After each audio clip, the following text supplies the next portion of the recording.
guys, kita cari responden yang bisa kita tanyai Pancasila sebagai dasar negara ya kan, juga sebagai stat fundamental norm. Guys, kita cari responden yang bisa kita tanya Pancasila sebagai dasar negara atau stat fundamental norm. Kita cari dulu ya. Mana ya?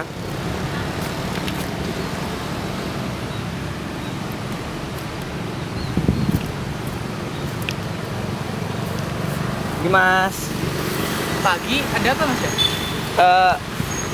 Saya boleh nanya nggak? Mas tahu nggak Pancasila itu apa? Pancasila yang kesatuan bagi seluruh Indonesia itu kan? Ya, yang dasar negara. Ya, Menurut tahu. Mas itu bagaimana dari aspek stat fundamental norm? Wah, kalau secara luas gitu sih kurang paham sih mas. Mas bisa jelasin nggak?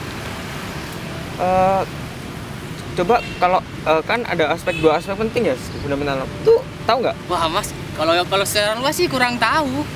Kalau Pancasila sebagai kesatuan bagi seluruh Indonesia sih tahu sih. Emang kenapa sih? Coba sebutin 5 silanya. Wah.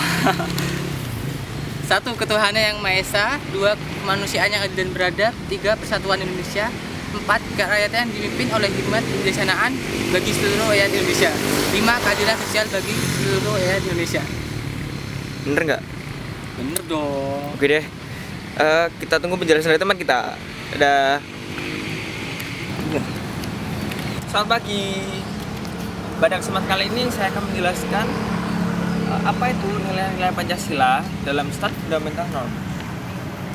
Bagi yang cerah ini saya menjelaskan bahwa Pancasila itu merupakan suatu asas kerohanian yang dalam ilmu kenegaraan populer itu disebut dengan dasar hukum negara. Negara kita, negara Indonesia adalah negara demokrasi yang berdasarkan pada satu hukum. Dan di dalamnya itu juga Indonesia mempunyai pembukaan Undang-Undang Dasar 1945 yang dimana di situ tercantum stat fundamental norm Indonesia.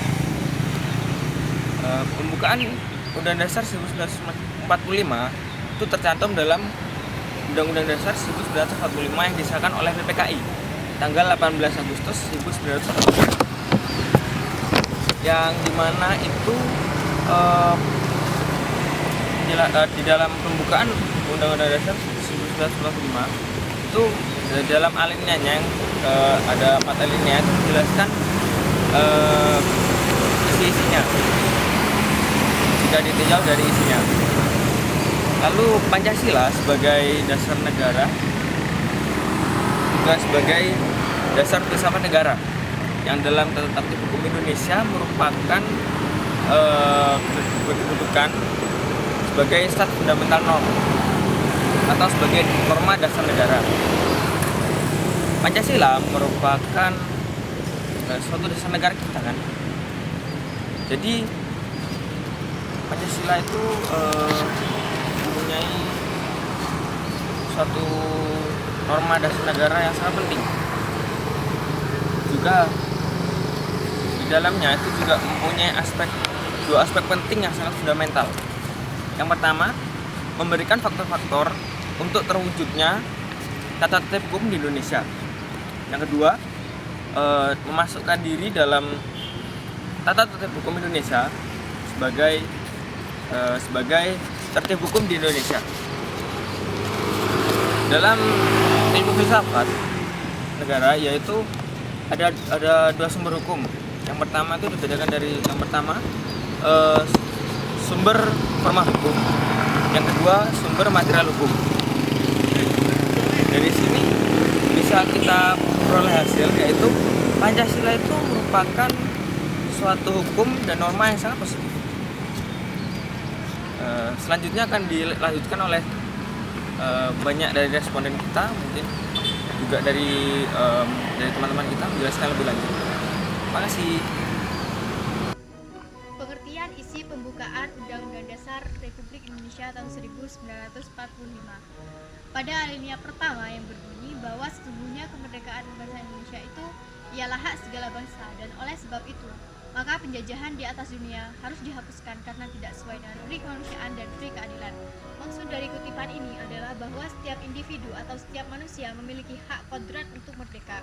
Karena konteksnya di sini adalah kemerdekaan Indonesia, maka kemerdekaan itu bukan diperoleh secara individu, melainkan secara universal meliputi seluruh lapisan masyarakat Indonesia untuk mencapai kemerdekaannya. Dan penjajahan di atas dunia memang harus dihapuskan karena tidak sesuai dengan hak asasi manusia.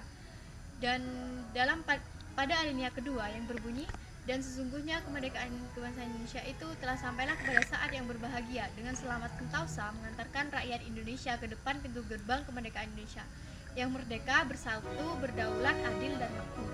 Maksudnya adalah kemerdekaan Indonesia itu bukanlah pemberian dari siapapun, bukan pemberian dari para penjajah yang pernah menjajah Indonesia, contohnya adalah Jepang, melainkan kemerdekaan Indonesia itu diperoleh dari hasil perjuangan para tokoh nasional Indonesia, dan ini merupakan hasil dari persatuan bangsa Indonesia untuk memperoleh kemerdekaannya. Dan pada alinea ketiga yang berbunyi, atas berkat rahmat Allah yang Maha Kuasa dan dengan didorongkan oleh keinginan luhur supaya berkehidupan kebangsaan yang baik-baik, maka dengan ini rakyat Indonesia menyatakan kemerdekaannya. Maksud dari kutipan ini adalah bahwa kemerdekaan Indonesia bukanlah hanya perjuangan dari tokoh nasional saja, melainkan hasil dari takdir Allah untuk meraih kemerdekaan Indonesia ini. Maka kemerdekaan Indonesia ini juga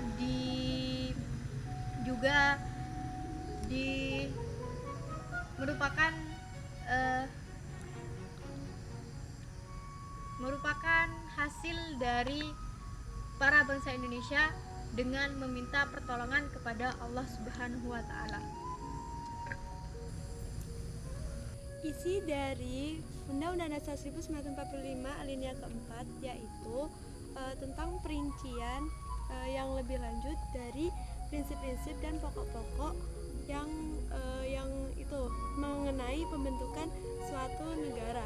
Nah, di dalam alinea keempat itu ada tujuan-tujuan, yaitu yang pertama tujuan negara. Tujuan negara itu tujuan khusus sama tujuan umum. Kalau yang tujuan khusus itu dalam kalimat itu untuk membentuk suatu pemerintah negara, hubungannya dengan politik dalam negeri, yaitu politik yang ada di dalam Indonesia sendiri.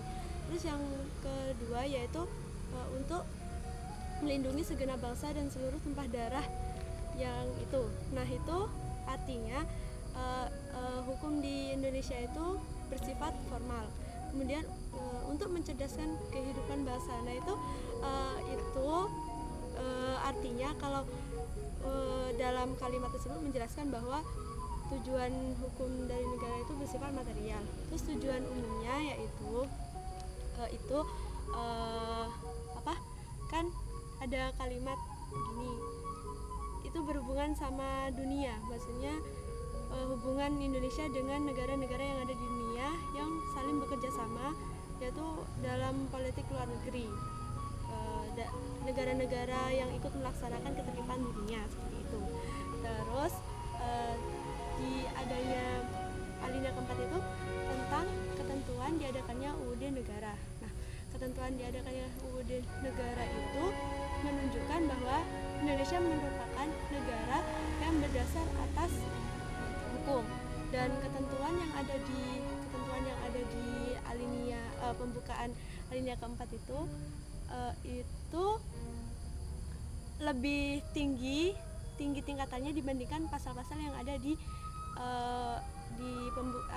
undang-undang itu. Nah, terus yang ketiga yaitu tentang bentuk negara. Nah, dalam itu menjelaskan bahwa terbentuknya suatu negara Indonesia itu atas kedaulatan rakyat. Nah, jadi di situ dijelaskan bahwa negara Indonesia itu terbentuk dari rakyat yang berdaulat. Jadi semuanya dari rakyat, oleh rakyat, dan untuk rakyat seperti itu. Jadi semuanya itu tersusun atas adanya suatu rakyat.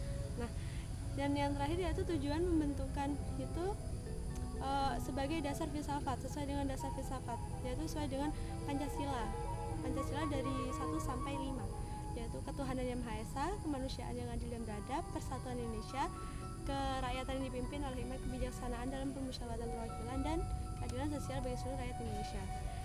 Kemudian tujuan dari pembukaan UUD 1945 itu sendiri yaitu dalam alinea pertama mempertanggungjawabkan bahwa Indonesia itu merdeka dengan layak. Terus alinea kedua itu menjelaskan bahwa cita-cita itu apa Indonesia akan menggapai suatu cita-citanya melalui kemerdekaan. Terus yang ketiga sebagai penjelas bahwa kemerdekaan itu merupakan awal dari titik kehidupan bangsa Indonesia. Jadi awal perjuangan yang sesungguhnya bangsa Indonesia. Terus yang keempat yaitu sebagai pedoman atau pegangan. Soalnya yang di alinea keempat itu menyangkut 1, 2 sama 3. Terus hubungan logis antar pembukaan sama alinea itu, kalau yang pertama itu ya yang pertama itu ya itu bahwa itu bersifat umum artinya itu sesuai dengan hak kodrat dan hak moral. Terus yang alinea kedua yaitu sebagai alasan dari adanya hak kodrat sama hak moral itu sendiri di bangsa Indonesia yang berlaku itu. Terus yang ketiga yaitu bangsa Indonesia itu harus itu sebagai pertanggungjawaban bahwa Indonesia merdeka dengan kekuatan sendiri. Terus kalau yang keempat itu yang menyangkut dari 1, 2 sama 3. Jadi intinya ada di 4 itu. Soalnya kan menyangkut dari tujuan negara, terus diadakannya UUD negara, yang ketiga yaitu bentuk negara, dan yang keempat berdasar pada filsafat sebagai dasar filsafat suatu negara. Menjelaskan tentang nilai-nilai hukum yang terkandung dalam pembukaan Undang-Undang Dasar 1945. Kita telah mempelajari bahwa di dalam pembukaan Undang-Undang Dasar 1945 terdapat 4 alinea yang keempatnya tersebut memiliki keterkaitan yang sangat erat. Terutama pada alinea keempat yang merupakan penjabaran dari alinea pertama, kedua, dan ketiga. Kemudian dalam pembukaan Undang-Undang Dasar 1945 pada alinea pertama, kedua, dan ketiga terkandung nilai-nilai hukum kodrat pada alinea pertama yang merupakan realisasi dari alinea kedua. Kemudian terdapat pula hukum Tuhan dan hukum etis pada alinea ketiga yang merupakan realisasi dari alinea keempat. Kemudian adapun rincian sebagai berikut. Yang pertama, pada alinea pertama, pada kalimat kemerdekaan itu ialah hak segala bangsa. Itu merupakan atau terdapat hukum kodrat dalamnya yang meliputi hak moral dan yang bersifat mutlak. Kemudian pada alinea ketiga yang pada kalimat atas berkat rahmat Allah Maha Kuasa dan seterusnya terdapat hukum Tuhan. Kemudian pada kalimat dengan didorongkan oleh keinginan luhur merupakan hukum kodrat dan hukum etis. Kemudian pada alinea keempat pada kalimat dengan berdasarkan kepada ketuhanan yang Maha Esa dan seterusnya. Pancasila sebagai dasar hukum dengan dalam istilah filsafat merupakan hukum filosofis. Dari penjelasan tersebut dapat ditarik kesimpulan bahwa dalam pembukaan Undang-Undang Dasar 1945 terdapat hukum-hukum yaitu yang sudah dijelaskan tadi, yaitu hukum Tuhan, hukum kodrat, hukum etis, dan hukum filosofis, di mana keempat hukum tersebut memiliki keterkaitan, yaitu pada hukum Tuhan, hukum etis, dan hukum kodrat merupakan sumber bahan dan sumber nilai bagi negara dan hukum positif di Indonesia. Kemudian hukum filosofis merupakan pedoman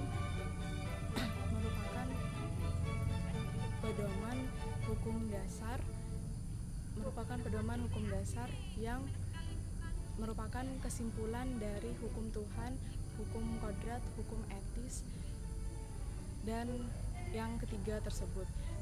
Kemudian pada pembukaan Undang-Undang Dasar 1945 terdapat pokok pikiran, di mana berisi tentang atau pokok pikiran tersebut meliputi tentang pokok pikiran dalam pembukaan Undang-Undang Dasar 1945. Pembukaan Undang-Undang Dasar 1945 mengandung pokok pikiran yang meliputi suasana kebatinan UUD negara Indonesia, di mana pokok pikiran tersebut berfungsi untuk mewujudkan cita-cita hukum yang menguasai hukum dasar negara, baik secara tertulis atau UUD atau tidak tertulis atau konversi. 4 pokok pikiran tersebut merupakan penjabaran dari hukum filsafat, merupakan penjabaran dari dasar filsafat negara atau Hubungan Pancasila. Undang-Undang Dasar 1945 dengan pasal-pasal yang ada di dalamnya. Dasar pembentukan Undang-Undang Dasar 1945 adalah filsafat batinia dari Pancasila, di mana memiliki pokok pikiran yakni keadilan sosial, ketuhanan yang Maha Esa, kedaulatan rakyat, dan keadilan. Sehingga memiliki rangkaian undang-undang dasar yang memiliki makna. Pada alinea 1 dan hingga 3 memiliki rangkaian makna yang menceritakan tentang serangkaian peristiwa yang melatar belakangi kemerdekaan Indonesia. Dan pada alinea yang keempat menceritakan tentang ekspresi masyarakat Indonesia pasca kemerdekaan Indonesia. Sifat-sifat batang tubuh Undang-Undang Dasar 1945. Pada alinea 1 hingga 3 tidak sama sekali memiliki hubungan kognitif hubungan kausal organis dengan batang tubuh Undang-Undang Dasar 1945. Namun pada alinea yang keempat memiliki hubungan kognitif organis dengan alasan 1. Undang-undang ditetapkan akan ada, dan pembentukan pemerintahan Indonesia berdasarkan aspek dan persyaratan negara. Indonesia adalah negara kedaulatan rakyat, dan yang terakhir adalah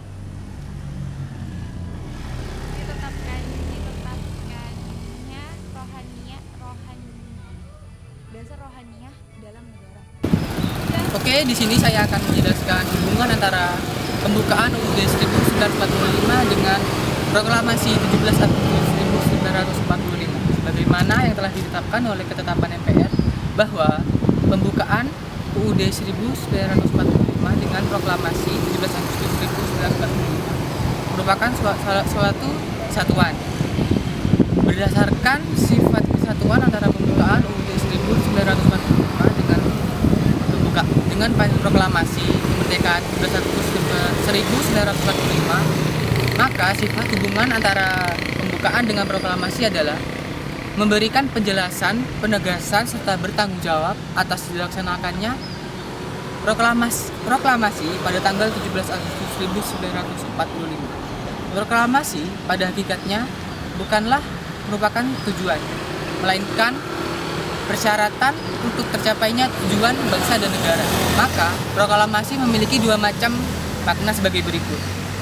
Yang pertama adalah pernyataan bangsa Indonesia kepada diri sendiri maupun kepada dunia luar bahwa bangsa Indonesia telah merdeka. Yang kedua adalah tindakan-tindakan yang segera harus dilaksanakan berhubungan dengan pernyataan kemerdekaan tersebut. Hal ini menunjukkan hubungan antara proklamasi dengan pembukaan merupakan salah satu kesatuan yang utuh. Oleh karena itu, merupakan suatu tanggung jawab moral bagi seluruh bangsa untuk memelihara dan merealisasikannya. Terima kasih.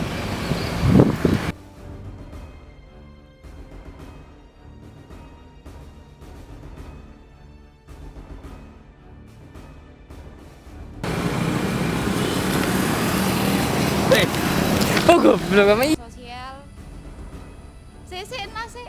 Aku kok lali yo. Dan yang pertama, bahwa sesungguhnya kemerdekaan Indonesia itu Dalam pembukaan udah fokus nih.